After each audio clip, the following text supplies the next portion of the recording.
My name is Beverly Parayno. I'm a writer from Oakland, California, and I'm really happy to be back in Cork. I actually went to UCC about, 12 years ago here, so I'm very happy to be back. So tonight, we are going to hear two Canadian writers read, and then we're going to have a short discussion about their work, their current work and upcoming work afterwards. So thanks for joining us. The first reader is Irina Kovalyova, and so Irina is currently a senior lecturer in the Department of Molecular Biology and Biochemistry at Simon Fraser University. She has previously interned for NASA and as a forensic DNA analyst in New York City, which is, wow, that's really cool. Cool, right? Forensic files. Her debut collection, Specimen, was published by House of Anansi Press in 2015. She was born in Russia and currently lives in Vancouver with her partner and daughter. And so I actually ran into her in the airport in London, and I was staring at her and I thought, God, she looks really familiar. And I brought my 19-year-old nephew with me, and I said, I think that's the writer I'm going to interview in Cork. And I said, I'm going to go ask her if she's a writer. And he said, that is so creepy, don't do that. So I continued to stare at her, and I said, that's her. No, that's not her. That's her, that's not her. And then I saw the Canadian passport, and I'm like, I'm going up. So, nice to meet you again.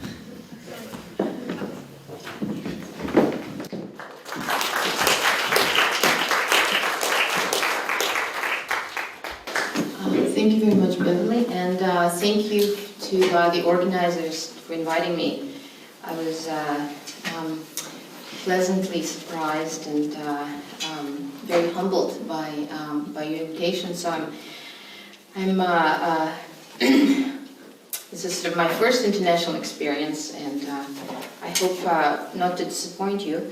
So I went to Blarney Castle this afternoon to kiss you know what. So this is going to be great.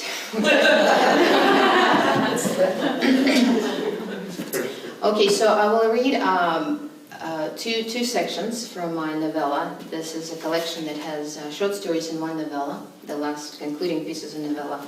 It's a longer piece here. And I'll read from the first section, section 1, and then basically to the end of it.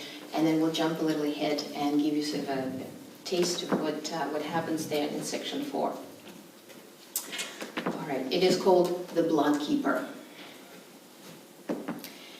My father, Victor A. Mishkin, was the keeper of Lenin's mummy. Yes, the very same Frankenfish of the great communist chief they still keep on display in the Red Square Mausoleum.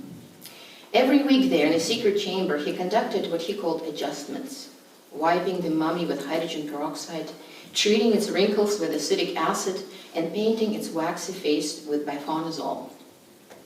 Every 6 months, his assistants moved the thing to a sterilized room, disassembled its body parts, and immersed all of them in a glass bathtub filled with glycerin.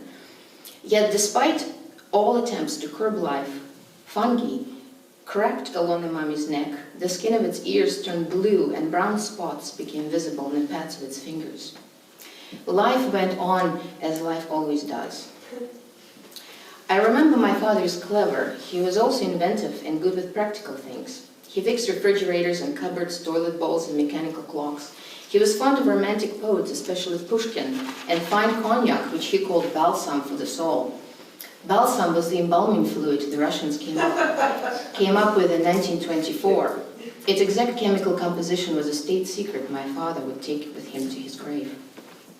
I'd always thought of my father as trustworthy, the sort of man with whom one would not hesitate to go behind enemy lines.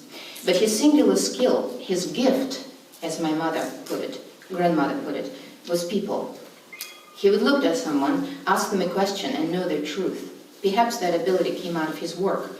Perhaps it was necessary to dissect human beings, to slice into their flesh before one could begin to understand them. My conjurer, my mother had called him, Dr. Faustus. They met in 1964. There was a student production of Dr. Faustus in which my mother acted the parts of all 7 deadly sins. My father was in the audience, smitten like so many others with her. During that production, a bull raged on the stage. It was one of those mythological creatures, half beast and half man. After the performance, my father made his way backstage, presented my mother with orchids, which were extremely rare in Russia, and said, "For you, I'll kill a bull." After they got married, it became a sort of joke between them. Every year on the anniversary of their meeting, they'd go out to have steaks. I wondered sometimes if 13 years of tenderloins amounted to a whole bull in the end. Although my father had never taken me to the mausoleum, he'd brought me with him once to his other work. In addition to taking care of Lenin's mummy, he also chaired the Department of Pathology at the Moscow Medical Institute. I remember the white tiled room that smelled of disinfectant and the bile green peristaltic pump. Pink, poisonous-looking liquid scowled through early May flasks. On the table in front of me that morning lay the body of a young girl. She was 6, maybe 7, with a blue headband holding her hair back. I was told she'd been hit by a car that morning and died on impact. One of my father's assistants had extracted her liver and was weighting it in a tin balance pan. The expression on his face, I'll never forget it, shone with absolute awe. He spoke some medical terms in the microphone wire that hung suspended from a ceiling beam. Then he turned to me and, holding out a chunk of liver, pointed to the dark channels inside it, filled with brown liquid. The child's tissues were too delicate, he said, too fragile to preserve her hepatocytes. Nausea flooded me. I lunged toward the window, looking for air, unable to breathe, but my mind was far too fast for my body, and my foot slipped on the floor. I swooned, looking for balance, trying to hold on to something, anything, beating my arms through the air like a child who couldn't swim, but it was too late. I was falling already. I hit my head on the table on my way down and passed out cold. "I'd be worried about you if you didn't feel sick, Virka," my father said to me that evening at dinner, pausing to sip his borscht from a silver spoon. "But you cannot deny that life is fascinating. Death is too. No one can wrap its head around it."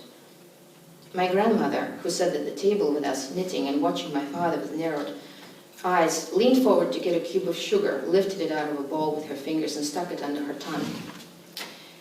"So speaks the one who was trained to heal the living and ended up pickling the dead," she said. My grandmother was 80. 3 years earlier, she'd moved to the country to sulk. There, alongside a female companion, she cared for sick chickens, crossbred peonies, and entertained semi-mystical thoughts. She spoke of the secret teachings of Asian religions and expressed her emotions through secret chants. "Life is so ugly," she said to me once in between sinning. "One must surround herself with beautiful things." Every once in a while, unannounced, she'd come up to our apartment in Moscow to cook and dish out judgment to us. Anyway, whether it was the revulsion I'd felt in my father's laboratory or something else, conceivably guilt at what he did in his lab, I took my grandmother's advice. By July of 1994, when my father was called to Pyongyang, I'd finished my 3rd year at Moscow University, where I studied botany. I was 21 years old, serious and bookish. Boys didn't interest me, or rather boys weren't interested in me, because I was rather plain looking. I wore khaki pants and black leather jackets and pulled my hair into a tight ponytail. In the mornings I was busy with classes, in the afternoons I swam laps in a public pool, and in the evenings I did my homework or read obscure volumes on herbology to learn about the active ingredients in medicinal plants. In those days I was also interested in pollination, observed in certain species of orchids, especially in the Coryanthes that Darwin had studied. In the middle of August, my father wrote to me. His team, his letter said, had encountered skin complications on the corpse of Kim Il-sung, and as such, he'd have to stay in Pyongyang a while yet, possibly until May. It was a long time for us to be away from each other, so he suggested I come to Pyongyang on a student exchange. He had visited the botanical gardens there and was impressed with what he saw. He was certain a field project in North Korea would be a nice addition to my dissertation in tropical plants. I reread my father's letter several times because it struck me as rather odd. First of all, he addressed me as Vera instead of Virka, which was his usual pet name for me. Second, I thought, North Korea. Wasn't there some kind of crisis, post-Cold War and all that? Last time I heard it was a Stalinist state. I could not understand why my father imagined I'd be okay with going over there on student exchange. I also wondered why he'd write me a letter. Why didn't he just call me on the phone? But after speaking with his secretary at the medical institute, I realized that he was in fact cut off. Apparently, due to the state of deep mourning in the Democratic Republic of Korean people, no international calls were allowed to go in or out of its capital. Then I thought, okay, I'd always wanted to travel and had never been anywhere farther than Brest. Besides, a chance to work with rare orchids in a foreign country, even if that country was North Korea, might be a chance of a lifetime. Nevertheless, something must have felt wrong to me because I wavered, thinking things over, and delayed dispatching my reply letter with a diplomatic post. I decided to see my grandmother and took a Sunday train to the countryside. She read my father's letter 3 times out loud and then once to herself. Then she moved to the veranda, collapsed in a rocking chair, and frowned into the sunset. Finally, she brought out a flask of cognac from under her apron, took a large swig from it, and held it out to me. She said, "Something's the matter, but he wouldn't have asked you to come if you didn't mean it. That much we know. You should go."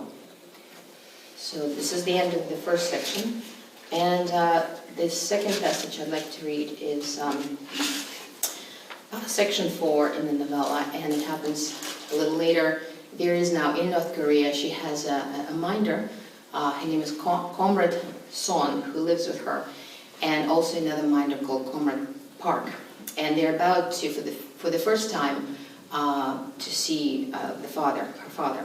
They're going to have a dinner in a restaurant called the Red Lantern. All right. As promised, at 6 o'clock that evening, a black Mercedes drove up to the main gates.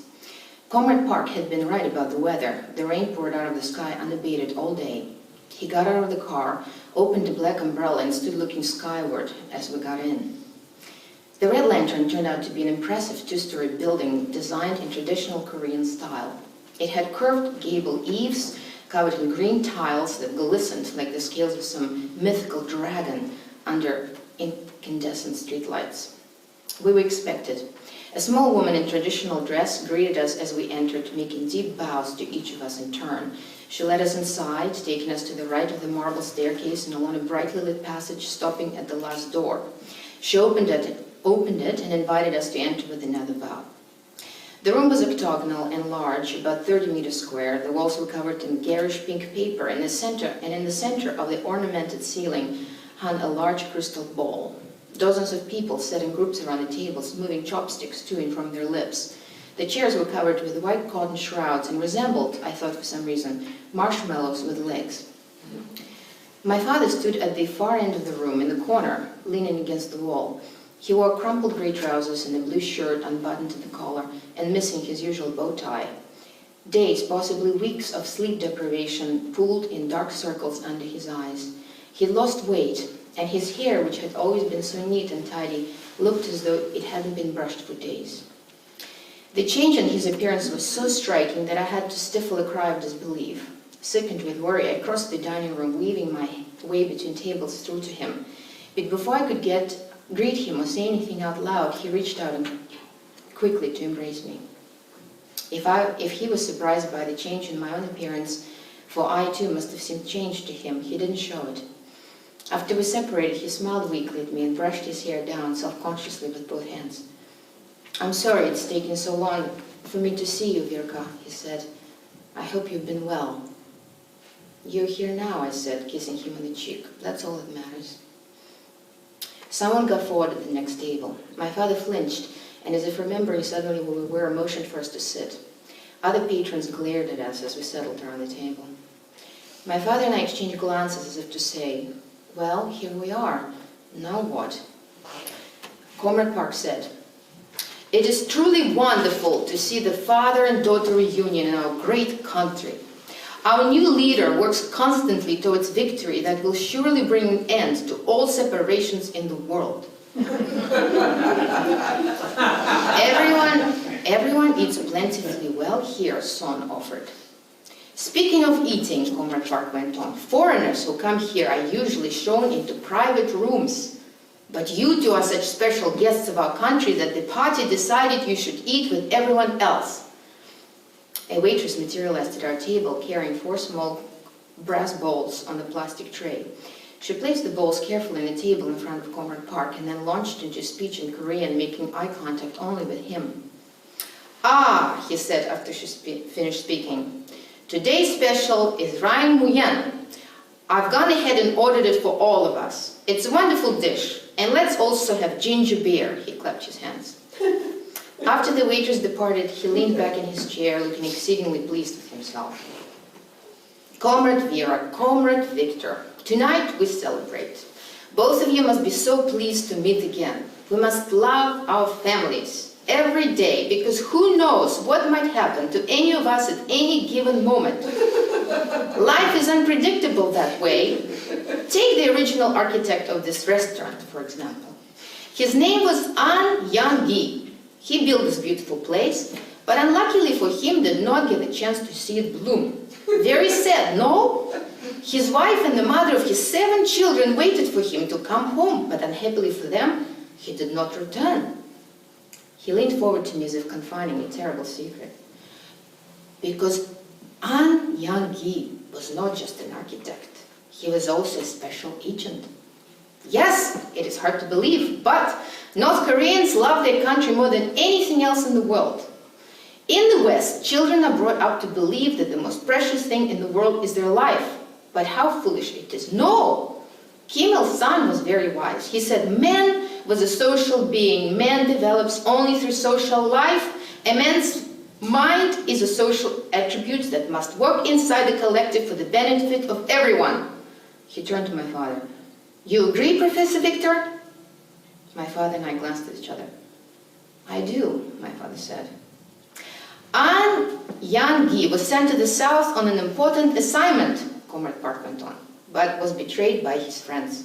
Some say he's still alive down there, imprisoned and longing to return home. Why was he sent to the south? I asked, unable to help myself. Comrade Park blinked. He was sent there by the party. That is all one needs to know. The waitress brought in 4 beers and decanted dark copper liquid into each glass. Comrade Park raised his glass to my father and gestured toward me. What a daughter you have, Professor Victor. I congratulate you with all my heart. My father's eyes remained on me while he was drinking his beer, willing me to remain calm. I was trying to figure out what Comrade Park's bizarre story was all about. What had he actually meant? Was it some kind of warning? A threat? Perhaps both? I also wasn't sure what to make of my father's agreement with him. I knew for a fact that my father prized individual freedom above all else, despite being brought up in the Soviet Union, or perhaps because of it. So clearly he was trying to tell me something by agreeing with Comrade Park. The whole thing, this dinner, was weird. It frustrated me to no end. I wished we could just talk in the open, shoveling all the doublespeak out of the way. I was also disturbed by my father's demeanor, which seemed very submissive. He sat across from me at the table with hunched shoulders and lowered head, casting futile glances about him as though he thought he was trapped. At one point it struck me that he looked like a little boy who had broken a school rule and was now waiting in the principal's office to find out what his punishment would be. Our food was brought in, 4 stainless bowls of soup, each with coils of noodles submerged in yellow broth. A pair of scissors was placed discreetly on the table next to me. Ah, Comrade Park rubbed his hands together and grinned broadly, revealing a set of small teeth. Frankly speaking, this is the best bowl of noodles I've ever seen. Now I'll show you how to eat them. You've got to bring art into it. He motioned to the scissors. Forget about those. The noodles are meant to be eaten without cutting them. Not in any case with scissors. You've got your teeth for that. He reached for the mustard sauce and scooped a spoonful of it into his bowl. Then, using his chopsticks, he mixed the sauce into the noodles, took a deep breath and said, "Begin!" He ate quickly. It was amazing to watch the noodles disappear into his mouth with such dexterous speed. Son, who had sprinkled vinegar into her bowl of soup instead of mustard, was wasting no time eating her noodles too. My noodles looked gray, green onion, red chilies, and a thin oval of sliced boiled egg floated on the top. Comrade Park must have registered my expression and misunderstood it, because he said, "Comrade Vera, do not fear to eat noodles. They won't bite your tongue." Son guffawed and brought her hand to her mouth. I started to say, "No, it isn't that, I just don't..." "Now," Comrade Park cut me off, "there is, as I said, a whole art to it. Watch me, okay? First, coil a bundle around your chopsticks. Next, bring them up to your mouth like that. If some noodles end up hanging out of your mouth, simply bite through them with your teeth. Suck the rest up, but do it gently. One must be careful not to suck too hard. He winked at my father, and for a moment I was certain I would be sick. I gulped for air. My head began to spin. I knew that if I looked at my father, I would start to cry. And so to compose myself, I pretended to look around the room. "Comrade Vera," Comrade Park called to me as though from a great distance. "You must eat." "She will," my father said. "Just give her a moment. She's not used to using chopsticks."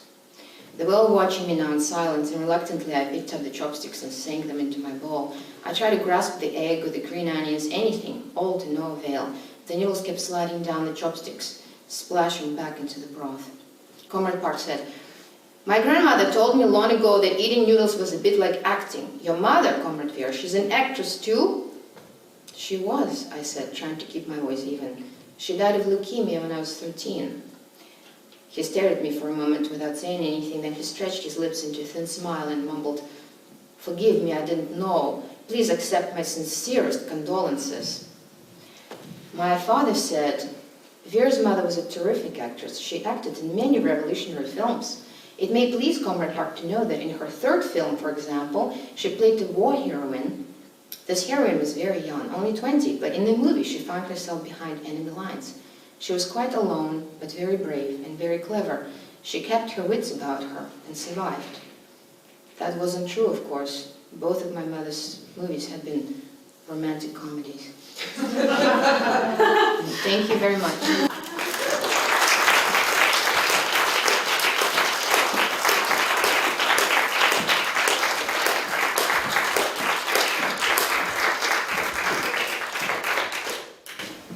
Thank you, Irina. That was very wonderful. Okay, so next up we have Sarah Selecky. Sarah is a dual citizen of Canada and the US and grew up in southern Indiana and northern Ontario. She earned an MFA in creative writing from the University of British Columbia. Her writing has appeared in the top Canadian magazines and quarterlies such as the Walrus, the New Quarterly, the Journal Prize Anthology, among many others. She is the author of the book, This Cake is for the Party. She divides her time between Toronto and the rest of the world.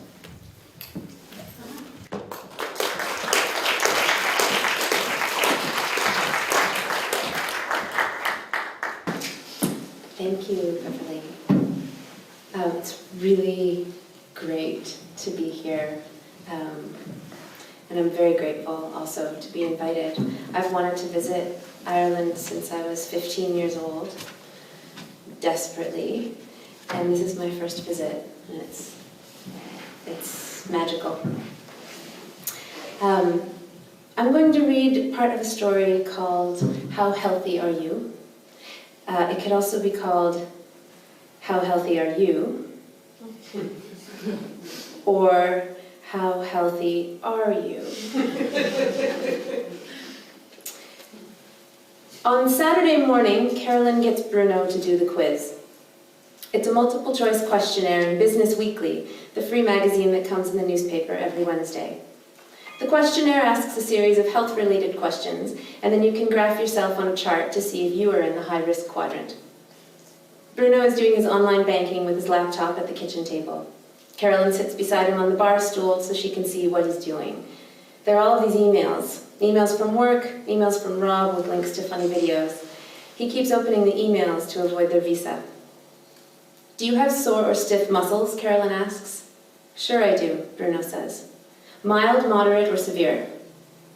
Bruno finally clicks on transfer funds. "Mild," he says. "No, moderate." Carolyn looks at him. "Really?" she says. "No, mild." 1 point, she tells him. They've already eaten breakfast. Croissants with butter and apricot jam. They ate everything quickly. Carolyn wants to have breakfast again. It's not that she's still hungry. She just wishes that she paid more attention when she ate the croissants the first time. If she were given a second chance, she would eat them more slowly. She can't even remember the way the flakes fell off when she tore the pastry apart, or if they fell off at all. And they use the same knife for the butter dish and the jar of jam. She regrets that. "We've spent $500 on pizza this month," Bruno says. He scribbles this number down with the stub of a pencil on the back of an envelope. Bruno wears jeans and a grey t-shirt. His hair is soft and babyish on weekend mornings before he puts in his molding paste. He usually likes to wear it in short spikes. On Saturdays, he lets it go. Seeing him with his hair down makes Carolyn think he looks slightly pissed off, like a cat with its ears flattened back. I refuse to skimp on our food, Carolyn says. Do your eyes itch, burn, or express discharge? It's too much. Maybe we should stop ordering from Magic Gourmet, Bruno says. My eyes sometimes burn from the computer. 1 point. But they're antioxidant pizzas, otherwise it would just be junk food. They're $50. Only 40. They use spelt flour and flax oil and Himalayan salt crystals. All of the vegetables are locally grown at organic farms. Are Rob and Linda going to be there tonight? Bruno asks.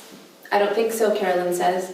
Rob works in government. They don't pay for things like this. They have the United Way. Do you have trouble sleeping? Trouble staying awake? Are you keeping track of my score? In my head. Both, he says. Mild, moderate, or severe? It depends, Bruno says. Sometimes I get to sleep after I lie awake for a bit. But last night I woke up and couldn't get back to sleep. I was up most of the night. I'm going to say moderate, Carolyn says. 4 points. Did you notice I was gone? Bruno asks. Carolyn looks up. No, she says. You must have been really quiet. Thank you for not waking me. Bruno slips the card back in the envelope. It was my pleasure, he says. Carolyn has a funny feeling on her upper lip. Feels like it could be a cold sore. She doesn't get cold sores, but she's heard the feeling of one described as a little bug crawling under your skin, and it feels like this now, a strange tingling sensation just under the skin. Only a few more questions, Carolyn says. Would you like more coffee? I could start another pot. I think we should stop drinking coffee, she says. It's starting to disturb your sleep patterns, obviously. Bruno nods at the computer screen. And I think it might be giving me cold sores, Carolyn says. You don't get cold sores, Bruno says. Stop worrying about coffee. Carolyn concentrates on her upper lip to see if she can still feel the tingle. She closes her eyes and she just focuses on that part of the skin. There it is. It's got to be something. I don't know how you do it, she says to Bruno. You just go through life completely unaware. You don't think about anything. Bruno clicks a link from one of his emails and a video opens in a new screen. It's a hidden camera in a hotel room. The video shows a housekeeper spraying the drinking glasses with blue liquid that comes in a bottle labeled "Do not drink." She's wearing rubber gloves. Then she rinses them off under the tap and puts them next to the sink. The housekeeper lifts an old washcloth to her nose, sniffs it, and uses it to wipe the glasses dry. That's disgusting, Carolyn says. I'm sorry you had to see that, says Bruno. We're never staying in a hotel again, says Carolyn. Bruno brought the tickets for the library fundraiser from the communications director at his office. Everyone sits around a big table and gets to meet and chat with a real Canadian author.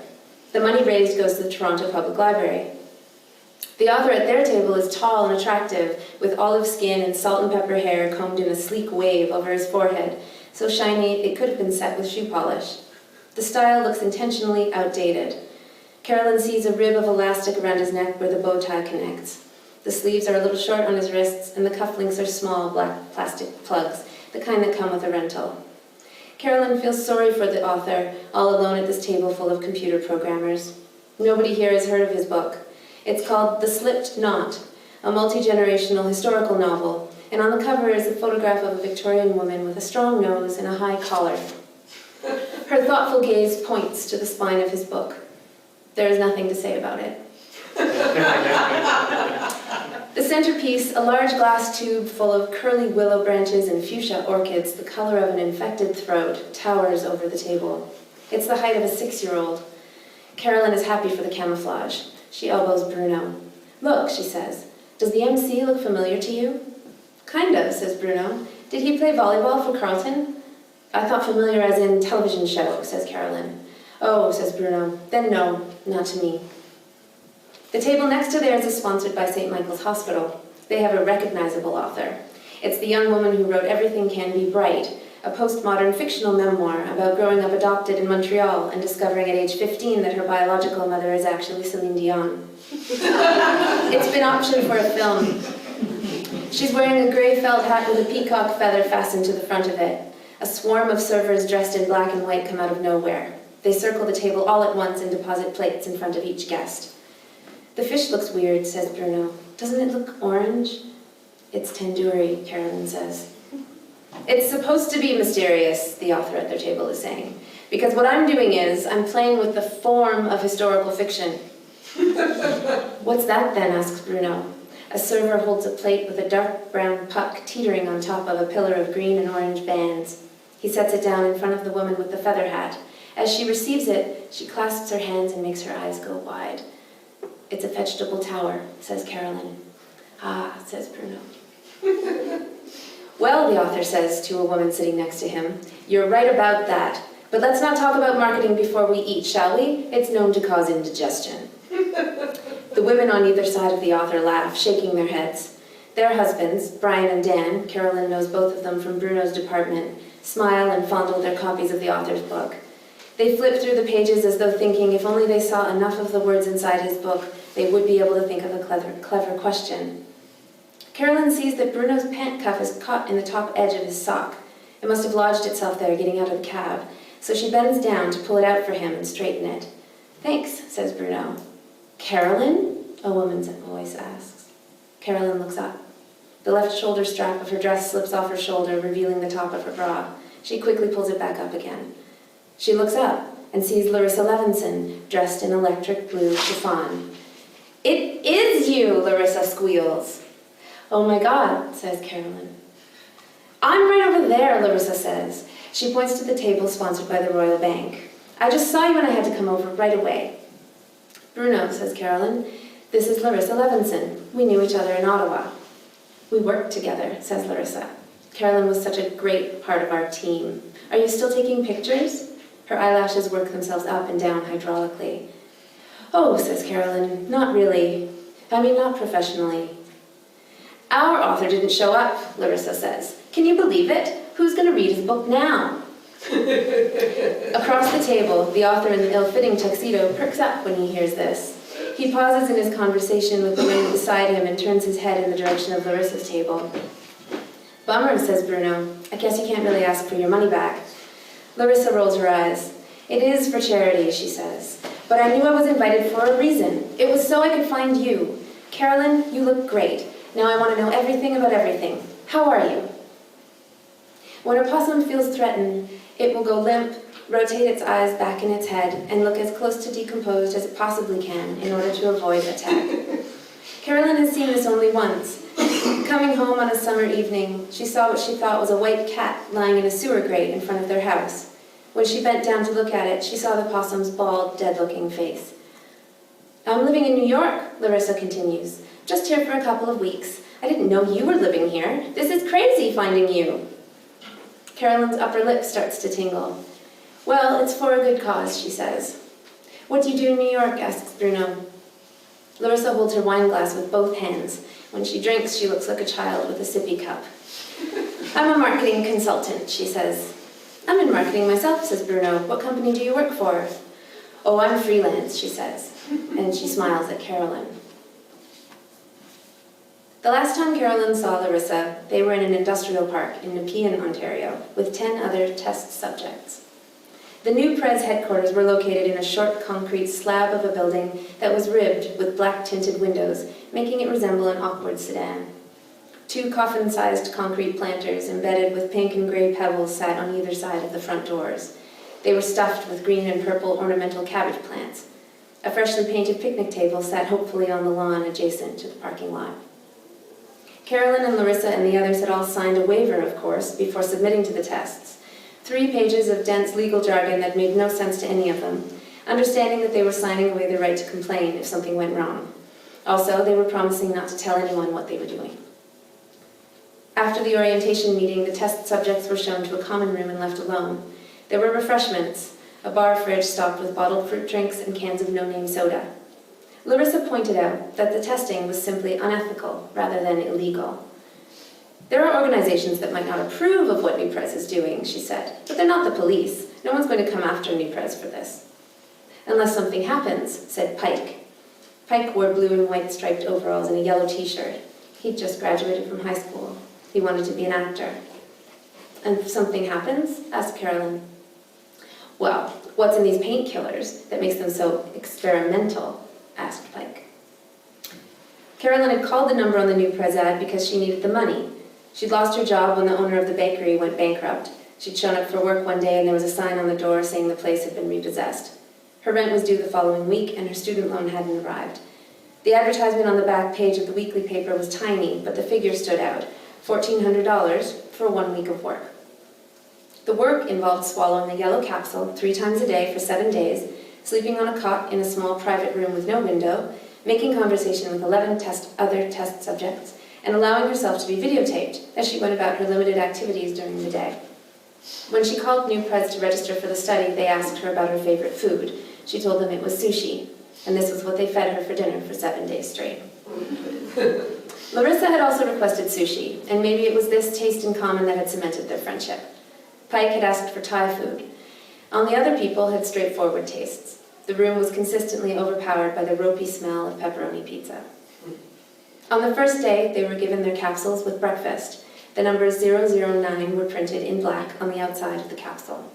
Carolyn swallowed hers with orange juice. She showered and dressed. She'd brought 100 Years of Solitude to read, a journal, her Spanish textbook and some post-it notes for vocabulary, and her Canon SLR.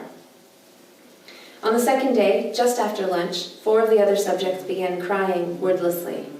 Pike and Larissa were sitting on Carolyn's bed, and she sat on the floor, her back against the dresser. The 3 of them listened to the sobbing in the room beside them. "I guess they're homesick," said Larissa. "Has Dr. Brown talked to them?" Carolyn asked. "No," said Pike. "No one's come around all day." "I feel a little sad, to be honest," said Larissa. "Me too," said Pike. Carolyn had a stiff feeling in her stomach, like she'd eaten too much white rice. "I'm just constipated," she said. "Carolyn," Pike said, "too much information." After dinner that night, Pike and Larissa both dumped their plastic takeout boxes into the green trash can in the hallway and went to their rooms without even saying goodnight. Carolyn stayed in the common room to watch television. An advertisement for a cell phone company appeared.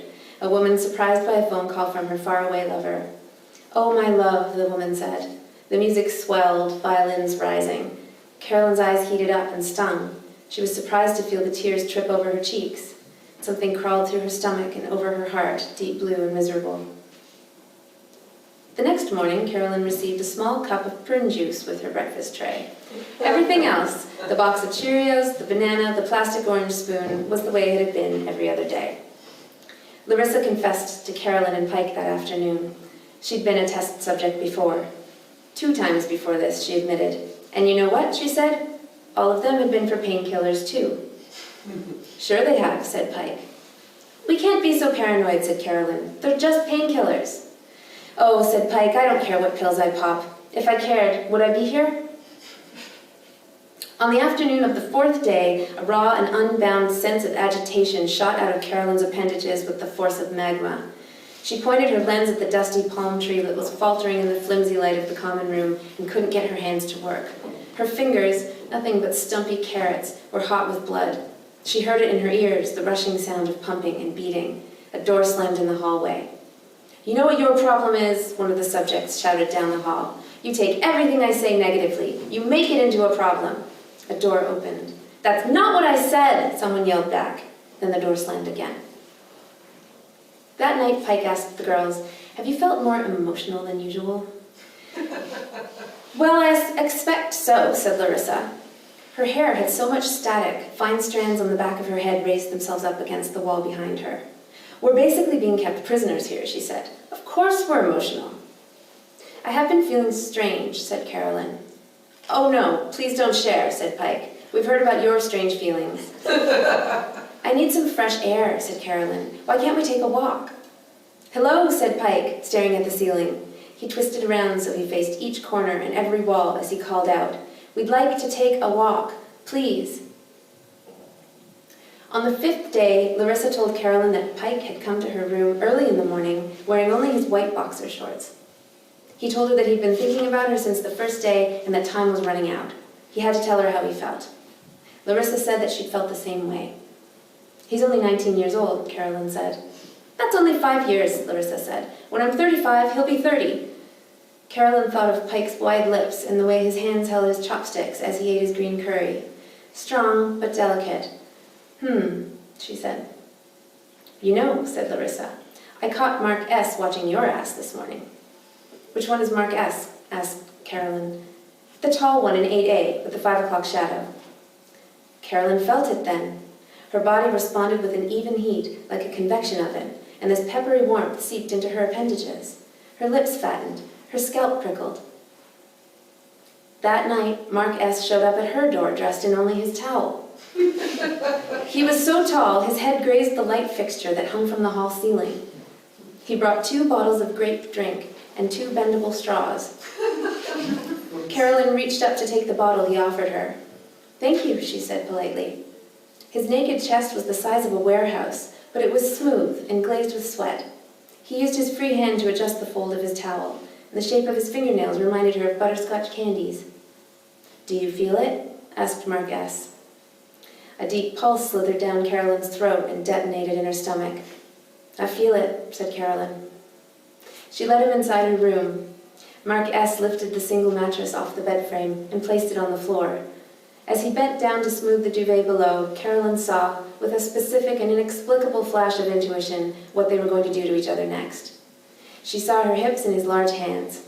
Mark S. stripped Carolyn's clothing from her body and draped each piece onto the bed frame. In his fingers, her pink blouse looked like a creased strip of pickled ginger. He placed his palms on her lips, just as she'd envisioned. Her premonitions escalated as they moved together, and the montage in her head made her nerve endings hot. She slid into the collapse between present and future. Her skin cells widened to absorb more from his touch. She felt Mark S. in her thymus, in her eardrums, in the arches of her feet, and through her spinal fluid. When he left her room, only a few hours before breakfast would be served, she tried to say goodnight to him, but her words were only compressed air. On Friday evening, 6 days into the study, while the group was watching an episode of The X-Files, Larissa told them that she thought her part was beating too fast. The new press doctors would have heard her say it, of course, but they didn't come until it was too late. When Larissa collapsed, her head hit the arm of the sofa and knocked the remote control onto the floor. The plastic panel broke off and 2 AA batteries rolled out in opposite directions. Dr. Brown had 2 interns carry Larissa out of the room, and that was the last anyone had heard of her. The next day, Carolyn and the others walked up to the television to turn it on and off manually. Nobody bothered to look for the lost batteries. None of the other test subjects experienced any severe heart palpitations. They confiscated Carolyn's film at the end of the week and developed it in the new Press lab, but they wouldn't let her see the pictures. Dr. Brown told her it was a breach of privacy for the project, as well for the other test subjects, and that if she'd read her waiver carefully, it would have been clear no media was allowed to know about the project. But why did you wait until this morning to take it away from me, Carolyn asked. You must have known I was shooting film all week.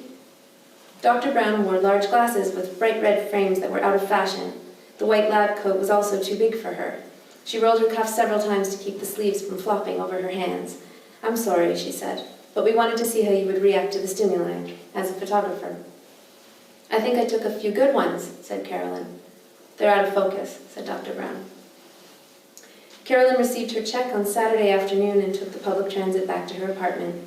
She deposited the check, paid her landlord, found a job at the campus bookstore, and finished her degree. Some of her landscape shots were published alongside an article about RSP contributions in a local magazine, which made her think about pursuing a career in photojournalism.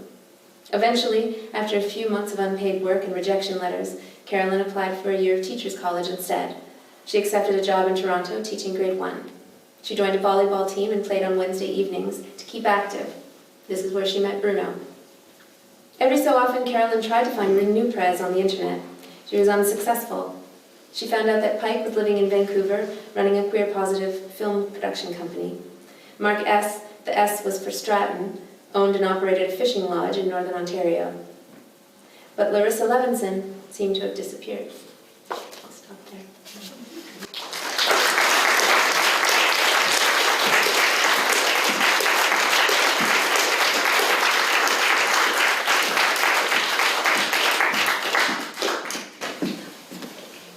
Thank you, Sarah. That was wonderful. So now we have a few minutes to talk to the authors I'm going to ask them a few questions, so if you want to join me.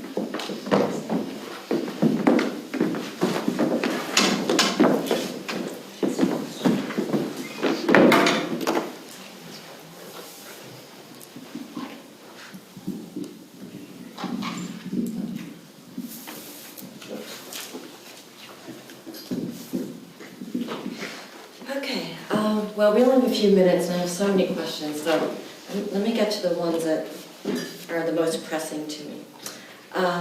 So actually, I'll start with you, Irina. I'm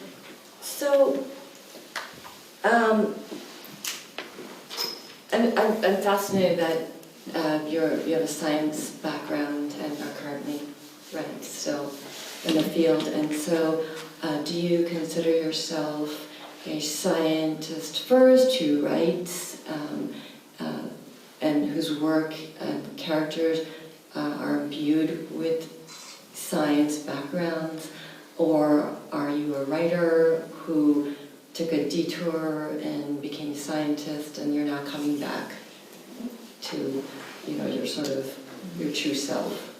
Yeah, I get asked this question a lot, and very often people have this response, which is by now familiar to me. Is are you a scientist? Are you a writer?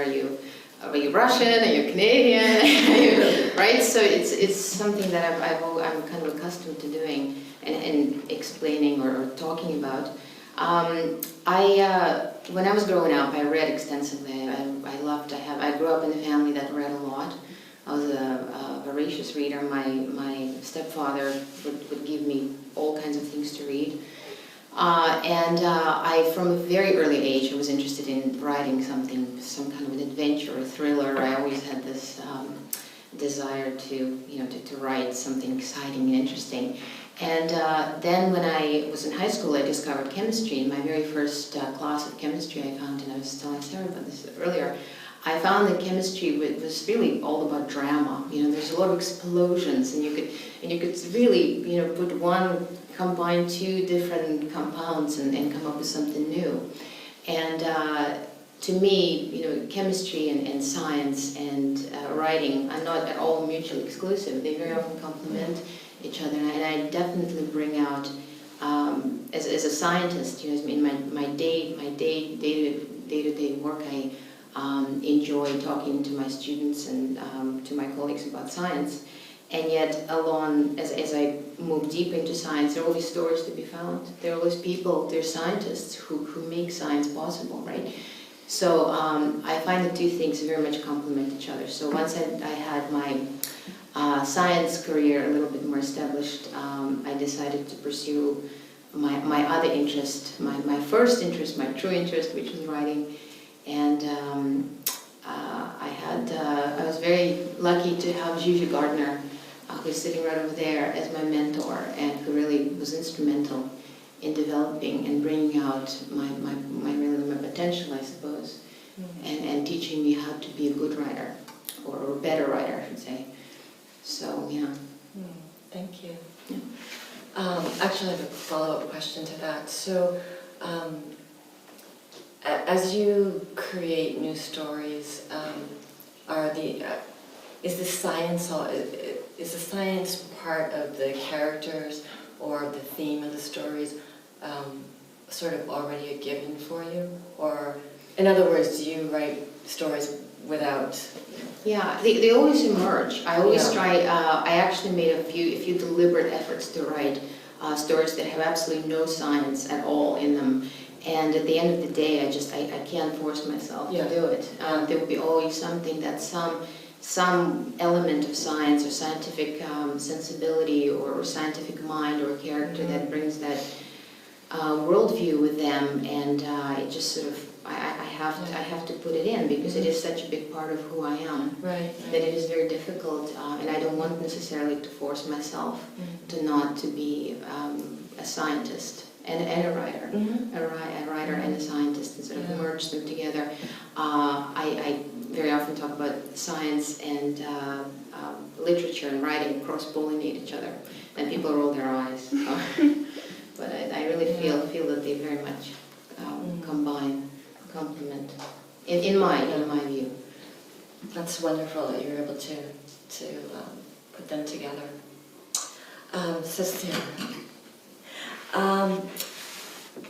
you've got some really interesting health themes, food themes. Can you talk about how they made their way into this collection? Kind of the way science must have made its way into Irina's. I can't really. It wasn't conscious. I think after having written the stories and then going back and looking at them, I found the themes just as surprising as anyone would. I think the people in these stories are all of them wrestling with some kind of an emotional reality, intimacy in particular, and when I consciously think about it, it makes sense that food would be part of that, because food is such an emotional. I mean, it's the place where so much of our when we get together to be with people, food is always there. It's always pleasant. It's like what we're putting into our bodies. It's like when you think about it, it's kind of everything. So it may be the place where the little river where I found a way to explore that through the food. It just was really alive to me while writing them. And what I'm working on now, also I see it now as it comes. I'm like, right, I'm really describing that meal, but I can't not. I just can't not do it. It's important. Yeah. That's fascinating. Do you have any kind of nutrition background or No. No. What am I? Let's see. I pay attention to what I eat. Let me think. I'm vegan, so there is an awareness all the time of like what I'm eating when I'm around other people. So maybe there's an extra observation that's encountered there. I also just love food. I mean, I love food. So it could be either way. Right. But no scientific background in any field. You have a few stories in the collection that are written from a male point of view, and I wanted to ask, do you enjoy writing in that point of view? Is it challenging? Is it enjoyable? It is challenging. One of the stories, there are only two, I think, in the collection, and one of them, I wrestled with the story for a long time and flipped around in point of view. I tried it from, it wasn't initially a story that came out in that point of view at all. There was a male character, and the story wasn't working for a long time, drafts in. And through, I also had the benefit of working with Shushi Gardner, was my mentor through many of the early drafts of these stories, and through some of her awesome exercises that anyone who's doing the workshops with her, I won't tell you too much more, but there are some great exercises. Through one of those, I broke through and discovered that the story actually, long story short, the story was actually his, and that's why the story wasn't working. So I had to figure out how to change the whole point of view, but also not just change the point of view, but actually get into his head. And I didn't know him very well, so I had to really. It took several other drafts just to figure out who he was. It was a great adventure.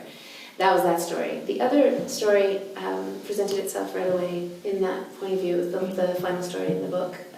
The Buddhas. The Buddhas, 1,000 Wax Buddhas, and that wasn't challenging at all. Actually, that came really. So I don't think it's about. Thinking about it, I don't think it's about the gendered point of view specifically that it's challenging or not. I think it's just the person, the character, the story. The story is what it finding out who wants to be and finding out what it is. That's the wrestling with it, and getting out of the way long enough that you can hear it. Great. So a few more questions. So Irina, so you deal, in the first story, you deal with interracial marriage, and then of course you close the collection with the novella with characters in North Korea. So I just want to talk about your interest in sort of place and race, ethnicity. Yeah, I think it's been part of big part of my reality, just like science has been a big part of my reality. I am an immigrant to Canada, and I've come, well, a long way now in terms of space and time, but it's something that I think brings commonalities to stories in the collection, and also to my view of the world, right? My view, my place in Canada, my place in the world, and what I would like to write about, right? So it is something that I'm very much aware of, and it again keeps emerging and re-emerging. I live in Vancouver. Vancouver is a very multi-cultural country, city in particular, and I have students who come from various backgrounds, various ethnic backgrounds, religious backgrounds, and everything is very much intermingled and interconnected. So when I write about, or when I start really thinking about what I want to write about, these things always somehow emerge and combine and sort of become, I think, expressed in these romances. For some reason, always people romantically entangled with each other, and yeah. Great. So I wanted to ask you both what attracts you to the short story form, and if there are other forms. Well, I know you have the novella. Are there other forms that you're attracted to, or is it right now really the short story for now, and projects in the near future? You want to jump in? I have been obsessed with the short story form for a long time, and certainly when writing this book, read nothing else. There were years I couldn't read. No, I just couldn't pick them up. They were just so long, novels. Mm-hmm. And now, this is a short story festival, so I don't even want to say it really, except I am writing a novel now. I never thought I would be, because of my obsession with the form, I never thought that I would be on this side of a table at a festival saying I'm writing a novel now. Never. But there was something, there's one of these stories just kept itching. So, and it had been for some time. So I'm exploring something that happened from one of these characters. So again, I feel like for a long time I felt like it was about the form, and for me, and I think maybe not. I think it's more about the story and whatever the isness of the thing that I'm trying, that is itching at me, is that it will take the form that it wants, and in this case. It's taking a lot longer. So, and what's interesting, I do find this interesting, I don't know if this is the case for you as well, but when writing short fiction, I only read short fiction. And working on a novel, I find it very, very challenging to find the right novels to read if I'm going to read a novel. And I think it's just when you enter this, like a character's psyche and a novelist's psyche for 300 or some pages, I just have to be really selective about that. So I find myself reading now much more nonfiction, essays, short fiction, while I'm writing this longer piece. But when working on short fiction, I'm absolutely submerged in the form, and the form so much is part of what I want to be reading. It's really different. It's a really different existence, actually. It's been very surprising. So I'm curious, and you don't have to say very much about this, I know you've been project going, but what was it in the story that you were expanding upon that you didn't feel sort of quite finished, it was complete in the story? It was, there's a story in this book called Go Manchura, and in that story there's a character named, in this book her name is Evelyn, and she never shows up. Yes. In the original drafts, her name turned to Evelyn just in the last draft before it went to print. In all the other drafts going up to it, her name was 11. And the book that I'm working on now is all about her. So she just never really, and I changed her name because it just something felt odd about it. It didn't feel like I just wanted to kind of like wrap it up so that I could put this out, but it never stopped. So it's about her and Mac and Lillian from this book. Okay. Yeah, I was wondering why she didn't show up. Yeah, she had something else coming on. Yeah. That's wonderful. And what about you? Why are you attracted to the short story form? Well, somebody mentioned yesterday when you're starting out as a writer, I think short story is such a great form because it forces you to be very disciplined. You have to be a very disciplined writer. You have to strip all the superfluous details and anything that is not important, and you have to have the core. You have to have this, the shish kebab. You have to have the iron rod. That has to be there, and then you put, the iron rod has to be there, and it has to be always there. You cannot really bend it. It has to be just always there, and then you put little pieces of whatever it is, whatever it is you want to eat on it to extend the queen there. I found that actually really interesting. Both of us read from, and you mentioned how emotional, food scenes can be. Yes. So that's Yes. So as a scientist, I find that a short story is kind of like a crystallized version of a very big solution that you have to really concentrate and fine-tune.